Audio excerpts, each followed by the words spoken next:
Hola hijos e hijas, espero que se encuentren bien. El día de hoy vamos a hablar sobre fuerzas fundamentales. Este tema es bastante importante y creo que debería ser el inicio de la gran mayoría de los cursos de física porque la gran mayoría de las veces nosotros ni sabemos de qué está hecho el universo, de qué están hechas las cosas. Entonces yo creo que esta clase nos va a aclarar muchas ideas. Particularmente, esta es una clase que estoy orientando para mi curso de física de campus, entonces iniciemos. Bueno, entonces, para arrancar yo creo que una de las preguntas más importantes es, bueno, ¿de qué están hechas las cosas? ¿De qué está hecha la materia? Si vamos a hablar de fuerzas fundamentales, pero pues las fuerzas son cosas que experimentan los objetos. Pero entonces, ¿de qué están hechos esos objetos a nivel fundamental si vamos a hablar de fuerzas fundamentales? Entonces, yo quiero que se den cuenta de que, eh, por mera lógica, cuando yo hablo de cualquier objeto, yo puedo cortarlo y dividirlo y tener un objeto un poco más pequeño. Yo puedo seguir dividiéndolo y dividiéndolo. Y así me doy cuenta que va a llegar hasta un punto donde se conservan ciertas propiedades. A ese, digámoslo así, punto es lo que nosotros le decíamos el átomo, o le llamábamos átomo.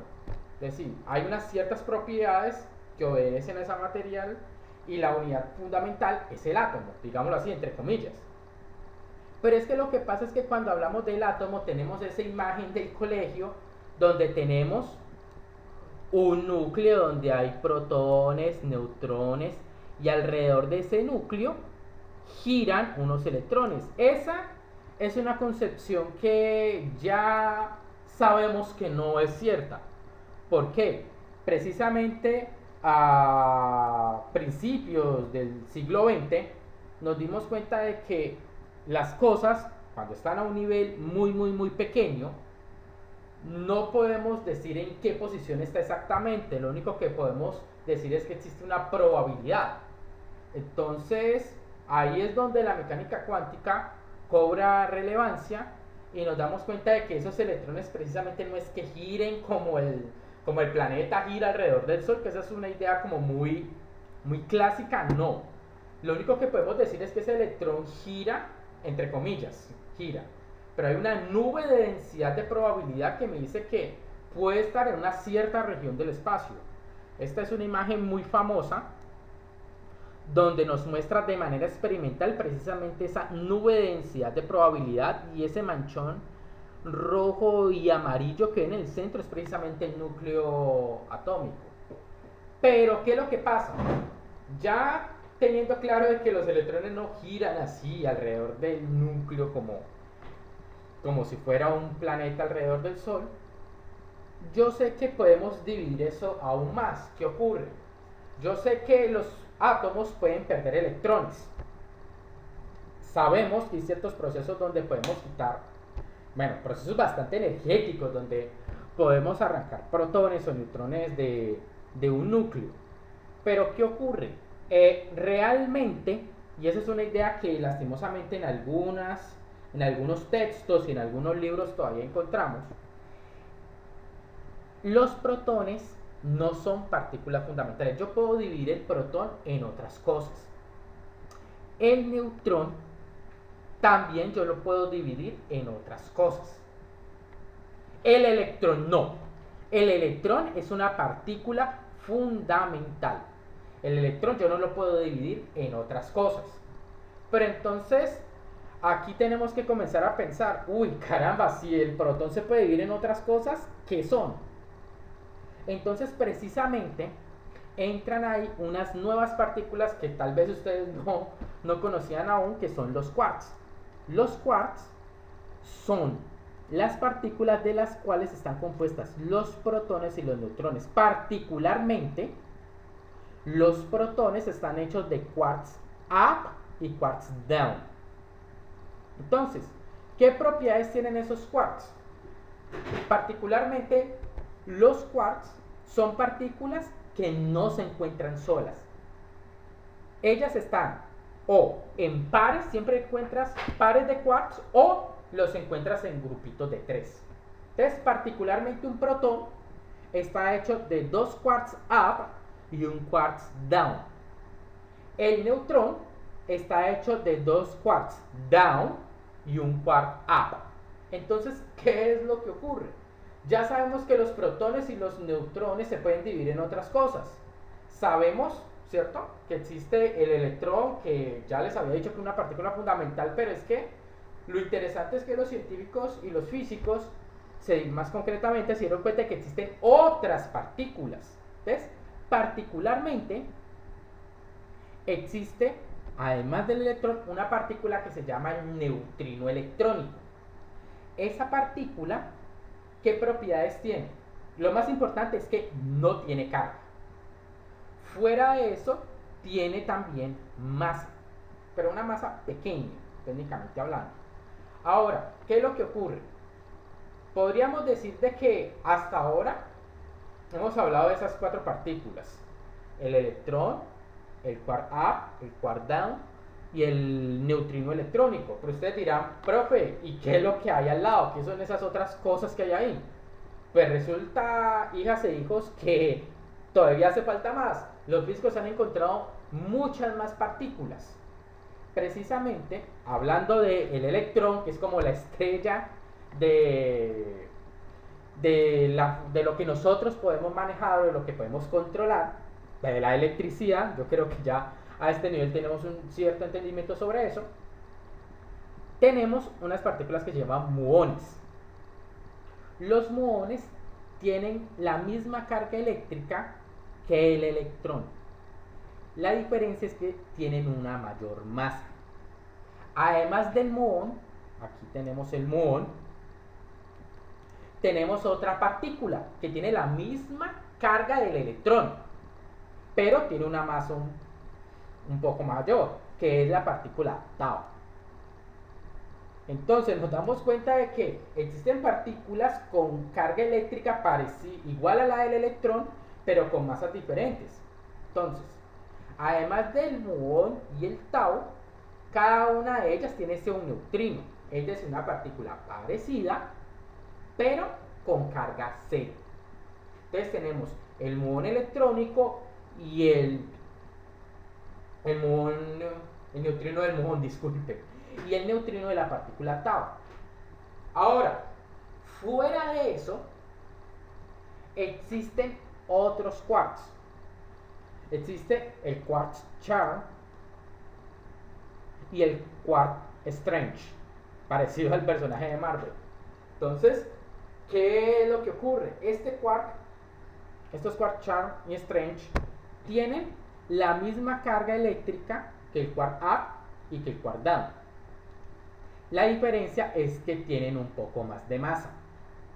Ahora, además de ese quark Charm y Strange, también tenemos 2 quarks adicionales, que es el quark top y el quark bottom.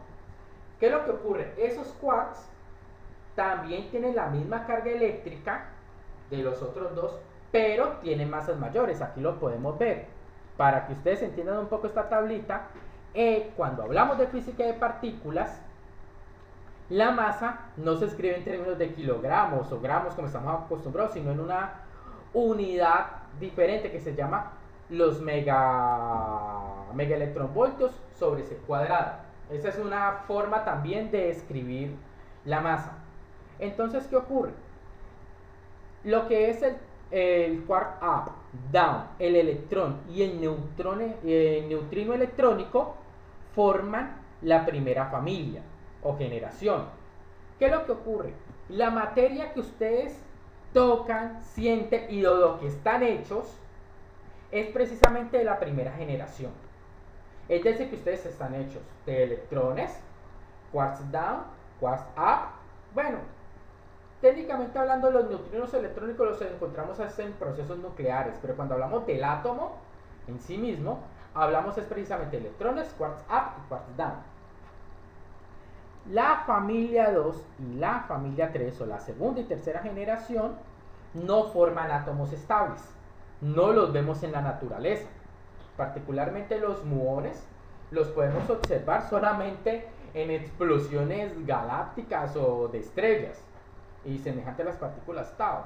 Entonces, ¿qué es lo que ocurre? Aquí ya nos damos cuenta que teníamos como una cierta idea de que estaban hechas las cosas, pero realmente hay muchas más. Entonces, la situación es esta. Si vemos esta imagen, ustedes se dan cuenta que hay una cosa, aquí está hablando de la masa, de la carga, aquí hay algo que se llama spin, aquí está en inglés. Yo creo que ustedes se deben de estar preguntando en estos momentos, bueno, ¿qué es el spin? El spin es otro atributo de la materia. Podríamos decir que la materia tiene tres atributos, que es la masa, la carga eléctrica y el spin. Esas características no cambian, permanecen constantes. Existen otras características o otros atributos que tienen las partículas, por ejemplo, la carga color.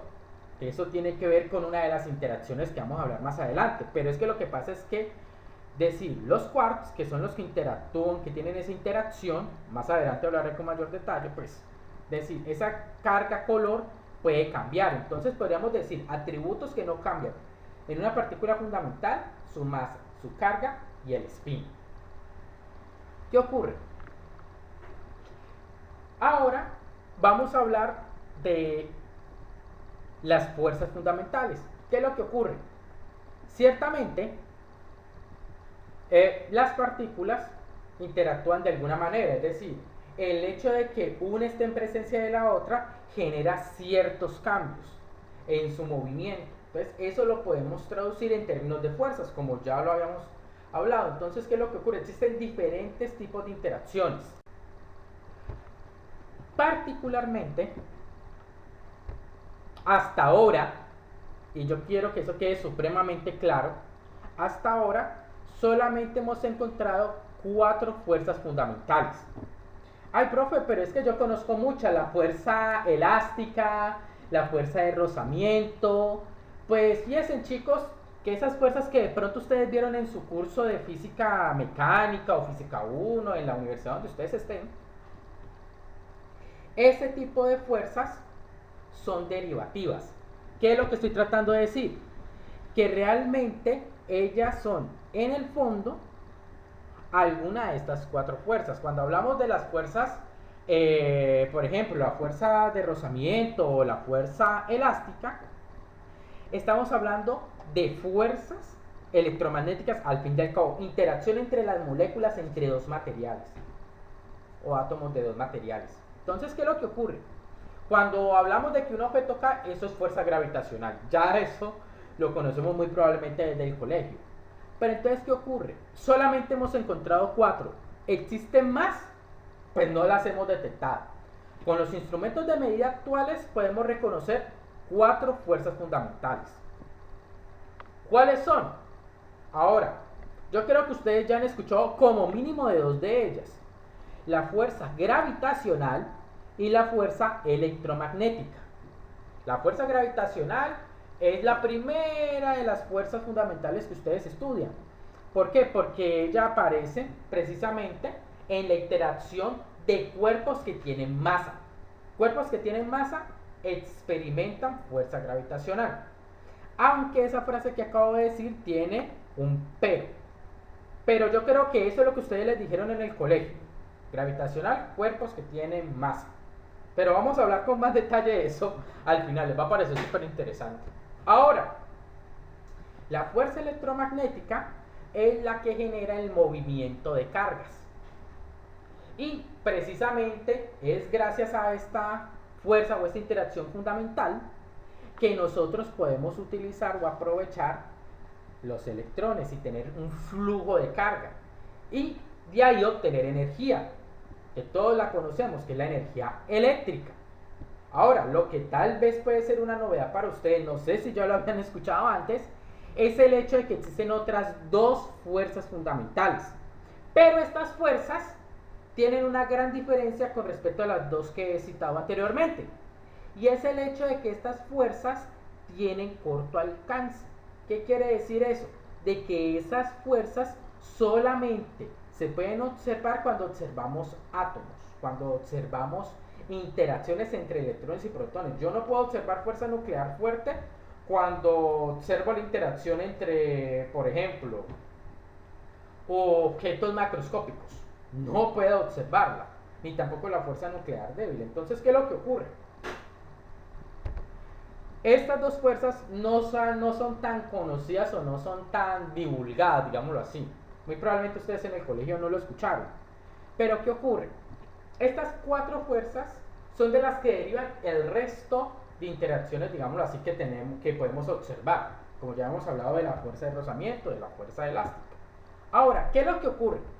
Los físicos han encontrado de que cada fuerza parece ser que tiene una especie de partícula portadora. Es decir, estas partículas lo que hacen es transmitir esa fuerza fundamental. Entonces, ¿qué ocurre? Para la fuerza electromagnética existe una partícula transmisora que se conoce como fotón. Yo creo que esto ustedes sí tal vez lo han escuchado. La fuerza nuclear fuerte también tiene una transmisora que se llama el gluón. Ahora, la fuerza nuclear débil tiene realmente tres transmisores: el bosón Z y el bosón W más menos. Entonces, cuando hablamos de la gravitacional, ya ahí tenemos una situación bastante compleja, y aquí cuando hablo de este gravitón pongo una nubecita. ¿Por qué? Porque de esas cuatro fuerzas, la que nos ha costado en la física más entender es la fuerza gravitacional, aunque aunque graciosamente fue la primera, ¿cierto?, que fue descubierta precisamente por Isaac Newton. Entonces, es la que nos presenta mayores dificultades a la hora de poder entenderla a nivel fundamental. Pero de eso vamos a hablar más adelante. ¿Qué les puedo decir? Uno de los grandes sueños de la física es tratar de tener una teoría que unifique estas cuatro fuerzas, que se llama la gran teoría de unificación. Eso ha sido como la búsqueda del santo grial, para decirlo en términos así poéticos. ¿Por qué? Porque tener una teoría del todo significa de que podemos entender cualquier fenómeno de la naturaleza en términos de una sola descripción. Ahora, ¿qué es lo que ocurre? Particularmente, en estos momentos no tenemos una teoría unificadora, pero ha habido una teoría que ha, digámoslo así, resuelto muchos problemas, y es la que ha estado más cerca hasta ahora y que ha tenido evidencia experimental, que es la teoría del modelo estándar.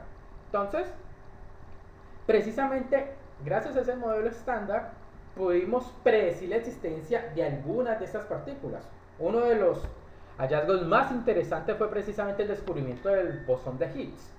El bosón de Higgs no fue algo que se encontró primero a nivel experimental, sino que se encontró primero a nivel teórico.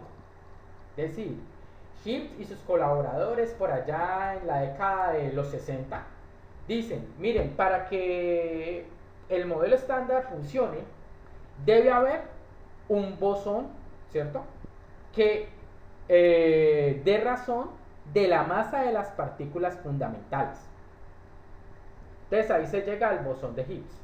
Ahora, también se asume la existencia de un gravitón, pero ese es digámoslo así, el gran problema hasta ahora, uno de los grandes problemas del modelo estándar, que todavía no se ha detectado. No hay una prueba de la existencia de ese gravitón.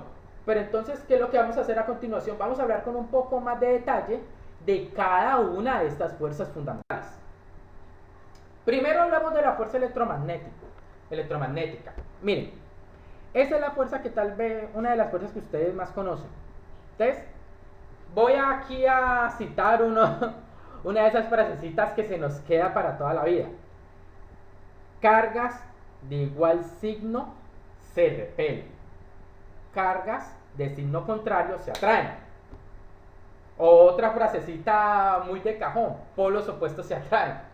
Entonces piensen que esas frasecitas que tal vez hemos escuchado en la televisión o que hemos leído en un libro, en una revista, ¿de qué están dando cuenta?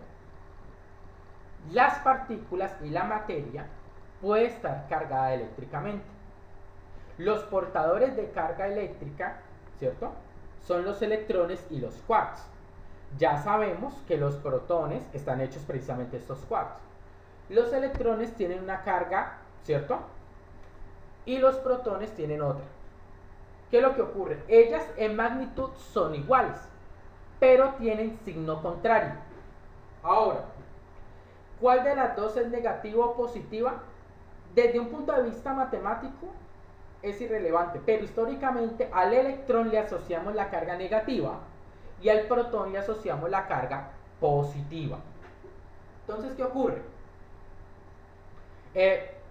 Precisamente cuando tenemos cargas de igual signo, esta fuerza hace que los cuerpos se alejen entre sí.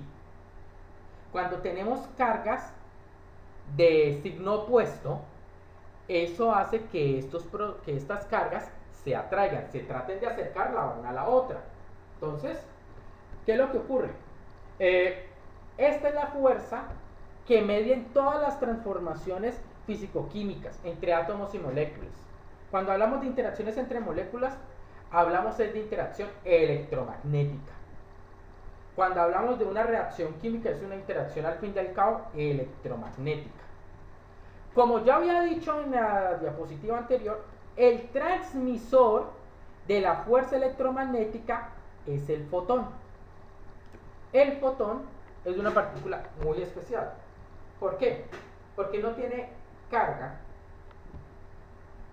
no tiene masa, pero tiene spin. El spin para el fotón es un número entero, vale 1. ¿Qué es lo que ocurre? Los fotones son partículas muy especiales. ¿Por qué? Porque es que precisamente la luz está hecha de eso. La luz está hecha de fotones.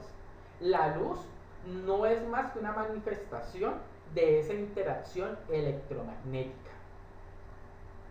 Ahora, estas partículas tienen una particularidad, que ellas pueden viajar a una velocidad que hemos encontrado que es el límite de la velocidad. ¿A qué me refiero?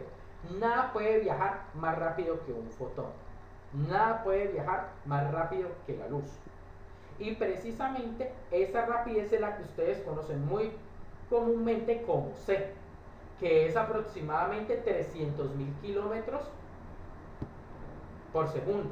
Entonces, ¿qué es lo que ocurre? Esta fuerza electromagnética es supremamente importante porque es precisamente gracias a ella y a su entendimiento que transformamos esa interacción, ¿cierto? Podemos transformar energía mecánica en energía eléctrica. Entonces, eso es lo que nosotros vemos cotidianamente.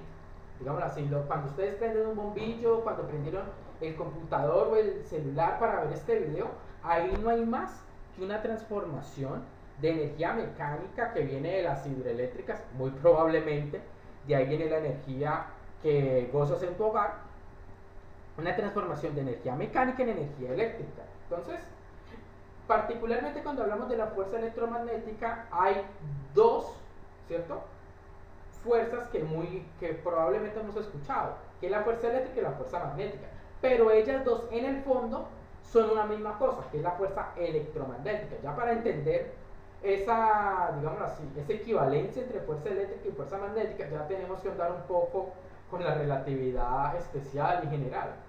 Pero, ¿qué es lo importante? Lo importante es que cuando hablamos de la fuerza electromagnética y decimos, bueno, protones y electrones tienen la misma carga, pues podríamos decir que es lo mismo. Pero ¿por qué siempre hablamos de electricidad? ¿Por qué siempre le damos tanta predominancia al electrón y no al protón? Por una razón muy sencilla.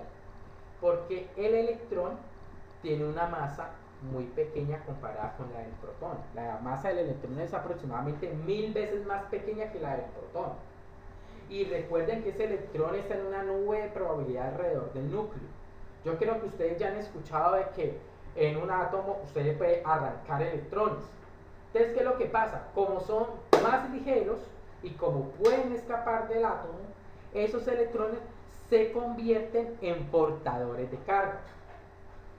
Ahora, no todos los sistemas eléctricos funcionan con flujos de carga de electrones. Hay por ejemplo, baterías que funcionan con flujos de carga de iones positivos, que es por ejemplo las baterías de litio. Entonces, prácticamente es súper interesante porque la fuerza electromagnética tenemos relativamente poco tiempo de haberla descubierto, pero hemos tenido un dominio sobre ella impresionante. Y es prácticamente ese entendimiento de la fuerza electromagnética lo que hace que sea la piedra angular de toda nuestra tecnología. Ahora, yo les voy a hacer una pregunta. Yo creo que ustedes en el colegio hablaron o vieron el modelo, hablaron del modelo atómico. Y creo que en el colegio también tuvieron que haberles hablado de que cargas opuestas se atraen y cargas iguales se repelen. Entonces, aquí yo les hago una pregunta.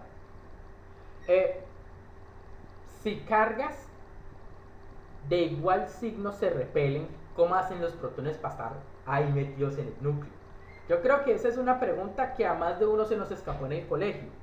Pero la respuesta a esa inconsistencia que parece haber es la fuerza nuclear fuerte. La fuerza nuclear fuerte es la fuerza que mantiene a los protones juntos en el núcleo, pegaditos ahí con los neutrones. Ahora, esta fuerza nuclear fuerte tiene una partícula transmisora, que es el gluón. Este gluón no tiene masa, no tiene carga, pero tiene spin, también un spin 1. Entonces, ¿qué ocurre? Ya lo habíamos hablado de que los protones están hechos de dos quarks up y un quarks down. Los neutrones están hechos de dos quarks down y un quark up. ¿Qué es lo que ocurre? ¿Qué es lo que mantiene juntos a esos neutrones y esos protones? Precisamente son los gluones. Los gluones son esos transmisores de esta fuerza. Ahora, ¿qué ocurre? Precisamente, un detalle supremamente interesante que ya había hablado anteriormente, era el hecho de otro atributo de la materia. Ya habíamos hablado de la carga, de la masa, del spin, pero los quarks también tienen otro atributo que es la carga color. Entonces, ¿qué es lo que ocurre? Esto no tiene que ver nada con los colores técnicamente hablando. Es decir, simplemente es como una etiqueta. Podría decir, en vez de carga color, carga número, y podríamos decir carga 1, 0, menos 1. Pero por historia, los físicos decidimos adoptar esa nomenclatura de colores. Y es más, eso tiene un nombre bastante interesante. Es decir, el estudio de esa interacción de esos quarks con carga color se llama cromodinámica cuántica. Entonces, ¿qué es lo que ocurre? ¿Por qué no lo enlisto con los atributos carga, masa y spin? Porque, ¿qué es lo que ocurre? La masa de una partícula en reposo, entre comillas en reposo, no tiene por qué cambiar. La carga tampoco, ni el spin. Pero, ¿qué es lo que ocurre? En diferentes interacciones, los quarks pueden cambiar su carga color. Es decir, no es un atributo inherente. Fácilmente un quark puede cambiar de color, de carga color. Entonces, ¿qué es lo que ocurre? Esto es lo que mantiene, la fuerza nuclear fuerte es la que mantiene a los átomos, a los núcleos, al núcleo junto. Es decir, no permite que se separen protones y neutrones. Ese sería como el gran resumen y lo importante de esta interacción. Ahora, ¿cuál es la fuerza nuclear débil?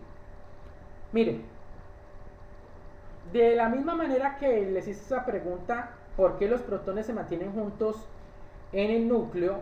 Podría preguntarles, si cargas opuestas se atraen, ¿por qué el electrón no va y pum, va al núcleo y se encuentra con el protón? Pues la gran realidad es que precisamente la respuesta a esa pregunta viene a través de la fuerza nuclear débil. Entonces, además de evitar que el protón vaya y choque en el núcleo, también es responsable de fenómenos como la desintegración radioactiva. Es una fuerza es una fuerza de muy corto alcance. Es decir, nosotros no vamos a poder medir ni percibir fuerza nuclear débil. ¿Por qué? Porque esta fuerza solamente se logra detectar a nivel atómico. Ahora, ¿cuáles son los transmisores de esta fuerza? Son el bosón Z y el bosón W más menos. ¿Qué es lo que ocurre? A diferencia de los otros dos partículas, del fotón y del gluón, los bosones Z y W tienen masa. Fuera de eso, el bosón W tiene carga más menos, pero ambos tienen spin 1. Ahora, ¿qué es lo que ocurre? Esta, si bien si es una fuerza nuclear débil, comparada con la anterior, ¿qué particularidad tiene? Pues valga la redundancia, que no es tan fuerte. Y precisamente esta fuerza también se propaga por partículas portadoras que tengan masa. Bueno, y ahora ustedes dirán, ¿por qué dejé la fuerza gravitacional para lo último? ¿Por qué? A pesar de que fue la primera en ser descubierta, es la fuerza más extraña de todas. ¿Por qué? Hay un hecho, vamos a primero hablar de lo que entendemos por la fuerza gravitacional. La fuerza gravitacional atrae todos los cuerpos en el universo que tienen masa. Eso es lo que podríamos decir de esa percepción clásica o newtoniana de esta fuerza gravitacional. Depende de la masa de los objetos y de la distancia entre ellos. ¿A qué se refiere? Cuanta más masa tengo, más fuerte es la fuerza gravitacional. Cuanta menos distancia hay, es mucho más intensa. Lo que yo les estoy diciendo no creo que sea una novedad para ustedes. Ya lo debieron de haber visto en el colegio. Entonces, ¿qué ocurre? Esta fuerza es supremamente extraña. ¿Por qué? Porque la masa tiene una propiedad muy especial, de que la masa es casi equivalente a la energía. Además de eso, es decir, precisamente hay un principio de equivalencia masa y energía, que es la propuesta que hizo Albert Einstein, alejándose ya un poco de esa percepción newtoniana. Hay otro hecho supremamente importante, y es que la masa distorsiona tanto el espacio como el tiempo. ¿Qué es lo que ocurre? Cuanto un cuerpo sea más masivo, distorsiona, ¿cierto? Y tuerce el espacio que hay alrededor de él, y también en el tiempo. Entonces a ustedes les va a parecer eso re loco, pero todas esas son consecuencias de la relatividad especial y general. Cuando uno está inmerso en un campo gravitacional, uno técnicamente hablando viaja al futuro. Entonces, ¿qué es lo que ocurre? Cuando hablamos de ese modelo estándar, todas las fuerzas, es decir, la fuerza gravitacional, electromagnética, la nuclear fuerte y la nuclear débil, pueden explicarse muy bien. Pueden juntarse. La fuerza gravitacional no puede hacerlo.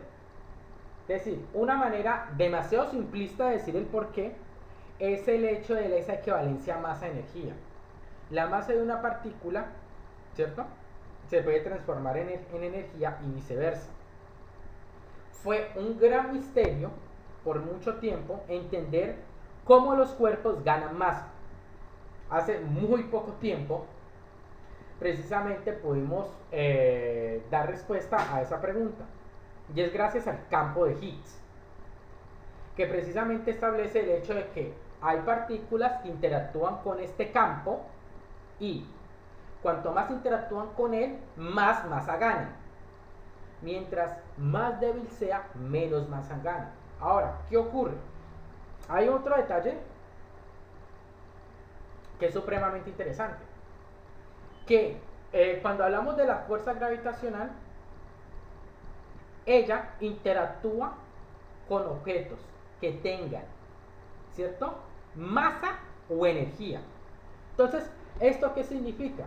Uno de esos errores que puedes escuchar mucho en videos en YouTube es que dicen, no, es que los fotones no tienen masa, por lo tanto no hay interacción gravitacional. Pero es que los fotones llevan energía y resulta que sí interactúan con la fuerza gravitacional. Porque precisamente cuando la luz está cerca de objetos masivos, por ejemplo, un agujero negro, la luz se tuerce y se desvía su trayectoria, producto de esa deformación del espacio y del tiempo. Entonces, no podemos decir que los fotones, es decir, no tienen interacción alguna con la fuerza gravitacional. Ellos, es decir, hay una distorsión de su movimiento producto de la masa que haya alrededor de ellos. Entonces, ¿qué es lo que ocurre? Todo lo que tenga masa o energía interactúa gravitacionalmente. ¿Cómo gana masa? Es a través del bosón de Higgs. El bosón de Higgs sabemos que tiene masa. Pero no tiene ni carga ni spin. El spin de él es cero. Entonces, ¿qué ocurre? Este bosón de Higgs me ayuda a explicar la masa de las partículas fundamentales. El bosón de Higgs me ayuda a explicar cómo el electrón tiene masa, cómo el quartz up tiene masa, cómo el quartz down tiene masa. Pero cuando hablamos de más partículas, por ejemplo, cuando hablamos del protón, ¿qué ocurre? El protón está hecho de dos quarks up y un quarks down. El bosón de Higgs no consigue explicarme cómo es que el protón tiene más masa que cada una de sus partes. Y entonces, ese es otro de los problemas que tiene dicho modelo estándar. Fuera de eso, el bosón de Higgs tiene un propósito, que es tratar de explicar la masa de las partículas fundamentales, pero no es el transmisor de la fuerza. Eso es algo supremamente importante. El transmisor de la fuerza gravitacional se supone que es un gravitón, una partícula que no tiene por qué tener masa. Eso es algo que sabemos desde un punto de vista experimental, afortunadamente. En estos últimos años se hicieron experimentos de ondas gravitacionales y nos dimos cuenta que esa onda gravitacional viaja a una rapidez idéntica a la de la luz, a una rapidez c. Y cualquier objeto que viaje a una rapidez idéntica a la de la luz es un objeto que no puede tener masa. Eso significa que el gravitón, ¿cierto?, no tiene por qué tener masa, tiene masa cero, no tiene carga eléctrica, pero debe tener un spin 2. Eso es lo único que podemos, digámoslo así, tratar de predecir teóricamente hablando, porque experimentalmente no hay evidencia.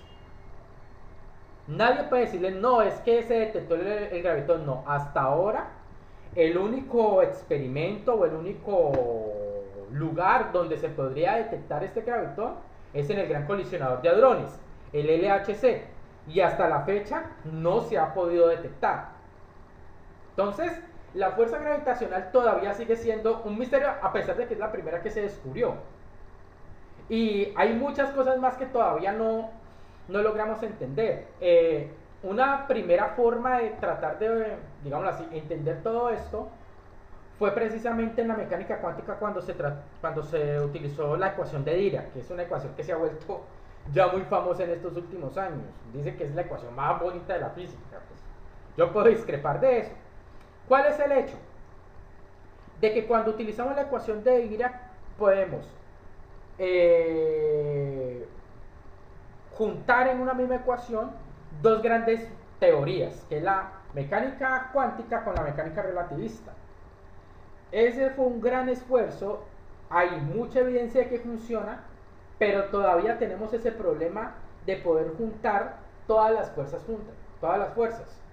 Es decir, la fuerza gravitacional se resiste a ser unificada.